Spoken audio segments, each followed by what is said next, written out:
వినాయకుడు మరియు కృష్ణుడు కైలాసం వైపు ప్రయాణిస్తుండగా అకస్మాత్తుగా భయంకరమైన అరుపు వినిపించింది. ముందుకెళ్ళి చూడగా ఒక పెద్ద రాక్షసుడు గ్రామాన్ని భయపెడుతూ నిల్చొని ఉన్నాడు. ప్రజలు భయంతో పారిపోతున్నారు. కృష్ణుడు చిరునవ్వుతో తన ఫ్లూట్ వాయించగా రాక్షసుడి శక్తి కొంచెం తగ్గింది. వెంటనే వినాయకుడు తన మోదకాన్ని గాల్లోకి విసరగా అది దివ్యశక్తిగా మారి రాక్షసుడిని చుట్టుకుంది.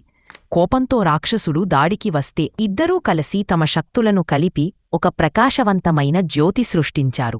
ఆ వెలుగును తట్టుకోలేక రాక్షసుడు ఓడిపోయి బూడిదైపోయాడు.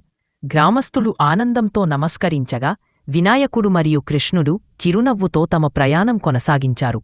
వినాయకుడు మరియు కృష్ణుడు సెబనారో ఫ్రెండ్స్, మా కథ నచ్చితే ఒక చిన్న లైక్ కొట్టండి. మీకిష్టమైతే కామెంట్ చేయండి, నేను చదువుతా. మరియు మీ ఫ్రెండ్స్కు షేర్ చేయడం మాత్రం మర్చిపోవద్దు. అత్యంత ముఖ్యమైనది, మోరల్ స్టోరీస్ లైఫ్ ఛానల్ను సబ్స్క్రైబ్ చేసుకోండి. గంటను కూడా ఆన్ చేయండి.